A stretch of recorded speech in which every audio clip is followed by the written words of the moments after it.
Hi, I'm Diana Montford, the world's first transgender television journalist. Born male, became female, and I am the first, proof on YouTube, and we're actually going to discuss this with a fabulous human being who couldn't make it, so we got Melissa Sklarz instead.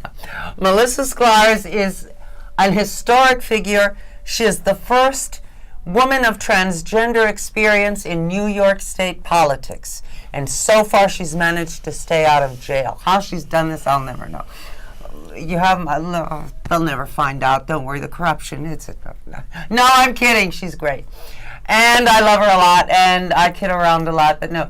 She's truly an historic figure. She is the first transgender woman in New York State politics, and she opened the door for the rest of us, me, for example, and Joanne Principali, who is a district leader in the Hudson Valley, and anyone else who would like to be in New York State politics, a person of transgender experience. I've known Melissa for many years. And she's really a supportive, wonderful person for the transgender movement. And we love her a lot. And she is not corrupt. That was a joke. Well, it's easy, Diana. After all, it's not like any of the work I've done I've gotten paid for. So it's hard to be corrupt and be a sellout if you don't get paid. Yes, that's true. As you know, you can go back on YouTube and see me circa 1990 doing my show interviewing Quentin Crisp. And there is a woman in Colorado. We must discuss this person. She's usurping my place in history. We must spank her hard. So for your next birthday, I am going to buy you an iPad. I have a computer. I just don't use it.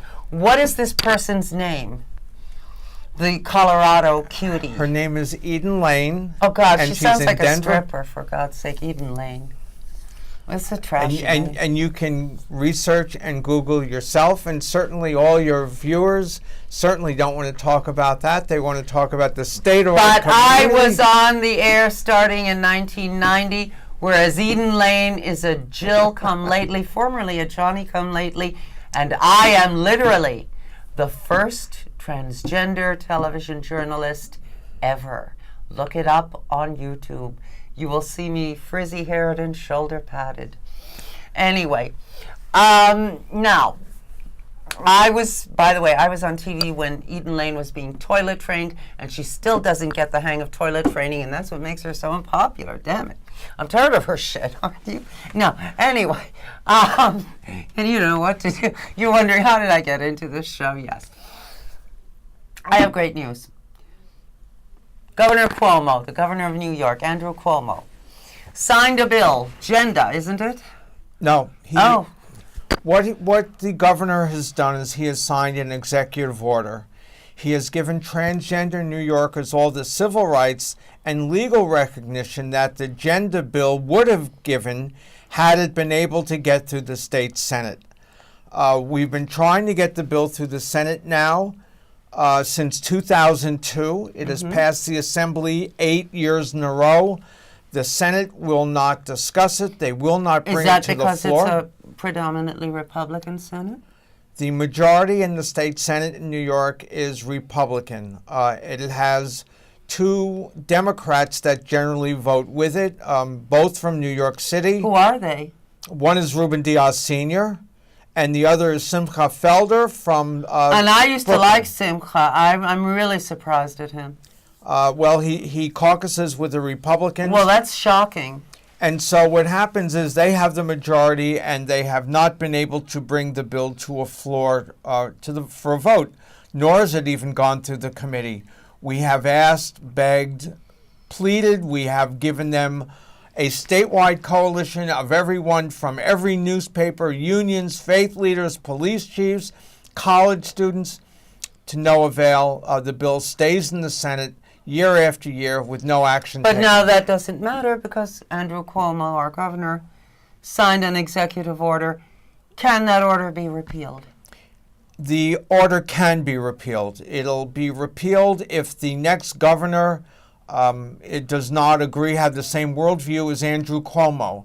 Right now, in other words, someone like Pataki or someone who was quite brutal. I to think trans transgender people. New Yorkers would have a hard time if Rick Santorum becomes our next governor. I think we would have a hard time if Rick Santorum became our dog catcher. But if Eric Schneiderman becomes the next governor, is very nice. he has been a leading voice for transgender civil rights since he was a senator in the early 2000s. I have known that man a quarter century now.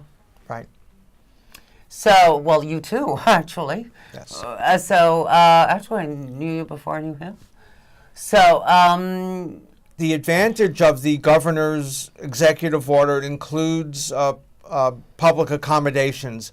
There are so many different things that are being done at the federal level. by public accommodations, do you mean apartments? Do you mean hotels? What do you mean?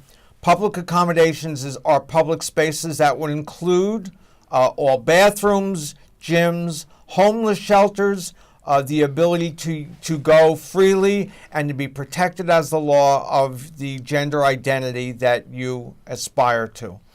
Now, I thought that of all places, homeless shelters would certainly be trans-friendly and trans-positive, given the fact that so many trans people are homeless. Creating an executive order to create civil rights and legal protection is one thing. Changing the culture takes a lot of time. In New York, as elsewhere in our country, poor people and people of color are the last to get the benefits of these types of changes.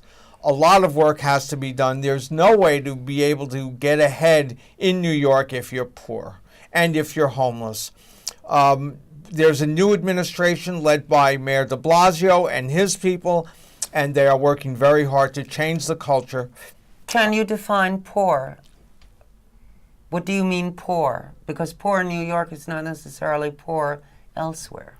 The statistics for poor are reasonably simple. I don't know. I am not an economist. Well, no. $20,000 for a family of four is poor. That's very poor. Well, in New these are York definitions. City, in other areas of the country, it is not. Yeah, I've worked very hard in New York City and New York State. I am not an expert at what happens in Arkansas or Montana. Right, but we are seen there. We are seen all over the world. I promise the next time you invite me on your show, I will make sure I have all the statistics for all the different states in America. Well, no, you don't have to. I just mean that, admittedly, New York City is a very expensive city, and one does need considerable money just to have an ordinary middle-class life in this city. And as we read in our daily newspapers, access to housing gets more and more difficult for more and more people. And it's a problem. In spite of what everyone wants, no one is going to spend time and money building housing for poor people. They don't even really want to build housing for middle-class people. No, they really don't. Is there anything we can do about that? The religion of New York has always been money. That goes back to the Dutch in the 17th century. Sure. I don't know. We've elected a leadership now that is interested, that is making it a priority of making affordable housing in New York. Do you mean Cuomo and de Blasio? And Melissa Mark-Viverito Yes. and her caucus in the city council, Yes. the Progressive Caucus. Are they able to move the banks and the realtors and the developers? I don't know. I have a feeling that the banks are just sitting out the de Blasio administration and are waiting to, frankly, shaft the poor people yet again, as they often do. What do you think? It's rare that billionaires get all the political power in New York City. I don't think we will see that again soon. Do you really believe that? All it would take is Bloomberg to run for another term, which he can do now because he was term limited out, but as you know, that means nothing to Bloomberg. So he could run again and be the darling of the 1%. I don't know, Diana. I guess we should have him on the show and ask him. Fine. Why don't you ask him and let me know what he says? I don't know if Mike Bloomberg wants to be mayor again. He did it for 12 years. he probably has his interests elsewhere. Well, now you told me that Chris Quinn, who was going to be, she was his hand-picked successor, and in effect promised to continue the Bloomberg administration. In the Quinn administration, you told me that she's now working to help homeless women. Yeah, she was not the hand-picked successor. She did not promise anyone to continue his term. Yes, she did. In so many words, she did. Yes, she did. Look on YouTube. She absolutely did. Anyway, so what are your plans for the future? Right now, I'm the board co-chair of the Empire State Pride Agenda. We've been advocating for LGBT people. Our legislative agenda has been transgender civil rights with our gender bill in the state legislature, also stopping conversion therapy for LGBT youth, and surrogacy to allow same-sex couples to get easier access to adopt children here, for example, by using surrogacy. Yes, well, Brad Hoylman, his child was born via surrogate, wasn't she? And he and David had to go to California to make it happen because it's illegal to do that in New York. The surrogacy bill is Brad Hoylman's bill in the Senate. Senator Brad Hoylman, he's a New York senator, and he is gay, and he is married to another man, and he has a daughter, I believe. Yes. So for 2016, the goal of the Pride Agenda is to elect a pro-equality state Senate. In the Assembly, we have a large majority of people that believe in the future of LGBT New Yorkers. In the Senate, there's more work that has to be done. Is this the New York Pride Agenda or the National Pride Agenda? Empire State, so it's at state level. So we get to go to Albany every winter so that you and your viewers do not have to. I have been with you to Albany at 7 a.m. in the freezing cold.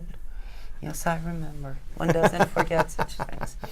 But anyway, so well, I think it's wonderful. Now, getting the police to enforce this law, excuse me, that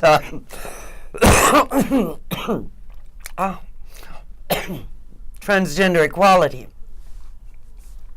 Well, it's very difficult. The police, we worked very hard for 2 years to change the patrol guide, the way the police yes, but sometimes the people. Police are the ones who torture and harass trans people. As we've seen across America, from coast to coast, police and race are a problem, whether you're transgender or not. I have a story to tell you regarding, I went to City Hall for Chris Quinn's final State of the City address, and Officer Rodriguez would not let me in.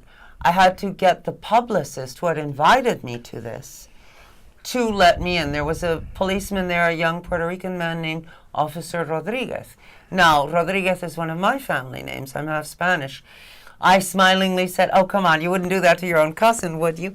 He would. He wouldn't let me in. And I got the distinct impression it was transgender, transphobia on his part. I think that I would like to think, being older and being white, my relationship with the police is different than if I was 20 years old and African American. I still believe that as the police force has a new generation coming, police in New York, that they will respond differently to race and certainly LGBT people. Well, some of my best friends are LGBT police officers and firefighters. So are mine. But you always do a kind of adversary thing with me. We're on the same page and on the same side. You don't have to fight me, You always do that every time you come on. We're not fighting each other. We're on the same side. So, okay. Okay. So, do you think that this new law will be enforced? The LGBT equality, the transgender thing. The executive order yes, from the governor? Yes. Well, of course, here in New York City, transgender people have civil rights, have legal protection. And same with Suffolk County, but not in Nassau County. There are parts of upstate that they do not. Yes, I believe it'll be enforced. There is a time for people to issue commentary on it. The governor is very cautious.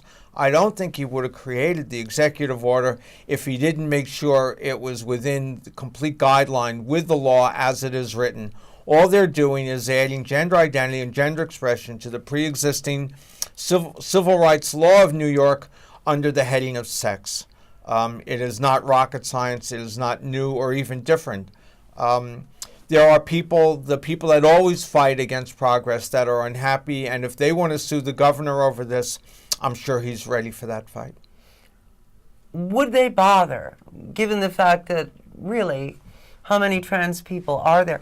Is it worth the time and the money to sue the governor? The governor. There's a group that is out there that fought very hard against marriage equality, gay marriage in New York, and they tried to fight the governor over that, and of course they lost. But that's very different. I mean, that implies, property and inheritance and all sorts of things, and, the religious right. Marriage is between a man and a woman. God dang it. So I did that so beautifully, didn't I? But 6 years of acting class. Anyway, transgender people, there just aren't that many of us to make it worth the while of the bigots to come after us. But it's still equal protection under the law. We don't live in a theocracy. No, we don't. And that's something all these born-again Christians should realize. Right. And when they don't realize it, they go to court and they generally lose. And so the same thing that if they're going to fight marriage equality, if they're going to fight civil rights for transgender people, we are all entitled to equal rights under the law. Well, I'm sure Simcha Felder votes with the Republicans because he's an Orthodox Jew. And any Orthodox person, Christian, Jew, Muslim, whatever, is going to be against LGBT people as a rule. Not always. There are always exceptions. But politically, their constituents would probably demand that, that very doctrinary Orthodox people of any religion be opposed to LGBT rights. And yet the Senate is unwilling to debate the law on the open floor, and so we'll never know until someday we hopefully will have a pro-equality majority in the Senate, and then we can bring the law to the floor, and then we can hear what they have to say. Until then, we have no idea. As you know, my grandfather was a politician in Spain, and he was known as the father of the poor. And this fight has been going on. He started his political career in 1904. Same fight, 11 years later, same BS. The disenfranchised versus the conservatives and the 1%.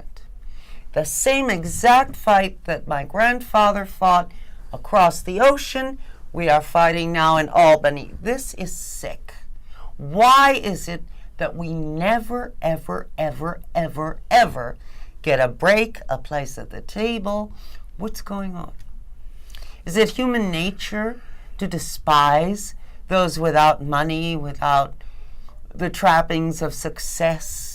Because it just seems, it's very Darwinian, survival of the fittest. But the fittest are heartless a lot of the time, These are people that they want to do the right thing. They also want to keep their jobs, and at any cost. For some of them, at any cost. Are we talking about the people in the Senate? Talking about any elected official anywhere. When you take a look at the Senate, we have great leaders like Dan Squadron and Brad Hoylman and Liz Kruger. Liz Kruger hates smokers, so I have a problem with Liz Kruger. I say, Liz, next we're going to regulate intake of food. Where would that leave you? Okay, you were saying? I forget. There are great progressive leaders. I mean, Andrea Stewart Cousins is a leader of the minority in the Senate, and hopefully we'll be able to pick up some upstate seats and pick up some seats on Long Island. What would it take to pick up some upstate seats?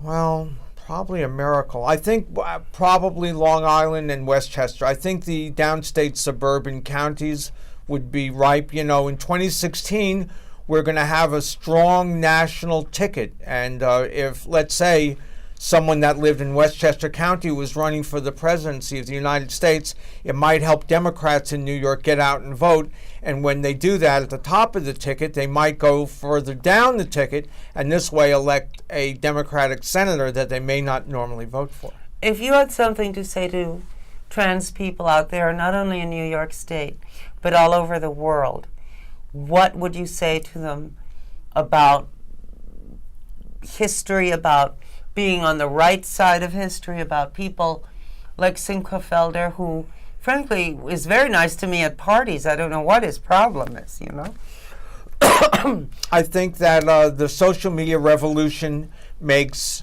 every person their own news person. It gives them access on YouTube and on Facebook and around the world to be able to get their voices heard and to craft a message. I think we've seen more action and movement from people outside the political system, and I'm very inspired by this generation to continue to do what they're doing, find their voice, and find people like you. And so hopefully they won't be afraid, and they will move the culture, make their friends and families and neighbors understand that trans lives matter. Yeah, absolutely. I would imagine, can I have a close-up too? She gets close-ups all the time. Come on. Come in, close. I want close. Anyway, yeah, good. Hey, I washed my face. Come on. Close. I need you. I want you. Get in here. Okay, good. See, I look okay. I don't know why they avoid close-ups. Anyway, now, it is obviously more difficult to be a person of color and transgender than a Caucasian and transgender. Yes. It's difficult to be a person of color and non-transgender. It's difficult being a person of color in New York City, and most places in the United States. Again, with the social media revolution, we are seeing it from coast to coast.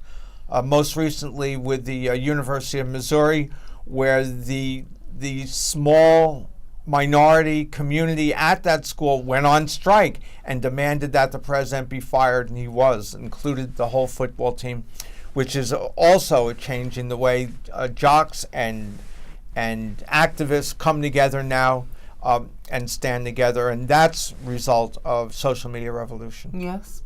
So, given the fact that social media is such a powerful force, and that it tends to do away with prejudice, because once you know that we're more alike than we are different, it's difficult to hate people, Do you think that will help our liberation? Well, it'll take time. I mean, you and I have known each other for probably close to 20 years. I mean, we can think back. More. We can think back to the last century and compare where we are today.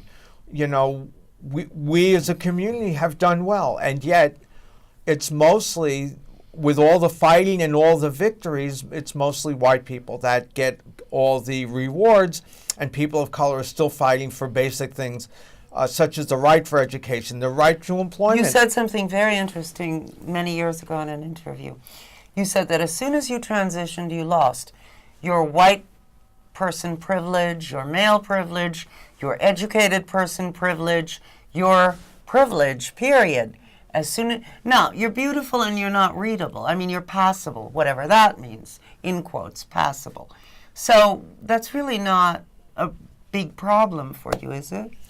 I was out of work for years. I did not get my first full-time permanent job till 6 years after I transitioned. I did work on the phone. Why is that, though?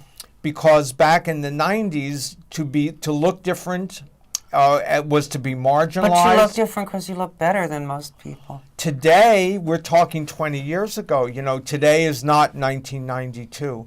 It was years after I transitioned before I was able to get stable with a full-time job that gave me a platform, an economic platform, that I could build a life. But it did not happen overnight. And now to be able to use that access, to use that privilege, and help build a culture that will help others. Good. So I think you should be very proud of your life and your work and all the amazing stuff that you've done with your life. And I just think you are just a unique and amazing soul who came to us from God to make it better. Well, thanks, Diana. I'll tell my therapist you said so. Well, good. And anyway, we are almost out of time. If you are transgender and you live in a place other than New York and your laws are repressive, contact your elected officials and ask them, remind them that trans people vote too.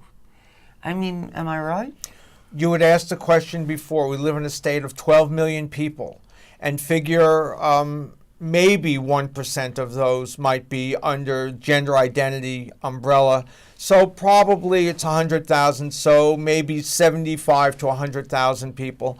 So, and this is a very large state. It's a very progressive state. New York is still a beacon for people from all over the world to come to be LGBT and T. For people that live in less progressive states, the culture is changing. We have Laverne Cox, we have Janet love. We have Caitlyn Jenner, and now for all those people that say I love Caitlyn, I love them all. That they've never met a transgender person before, thanks to Caitlyn Jenner and her TV show, now they have.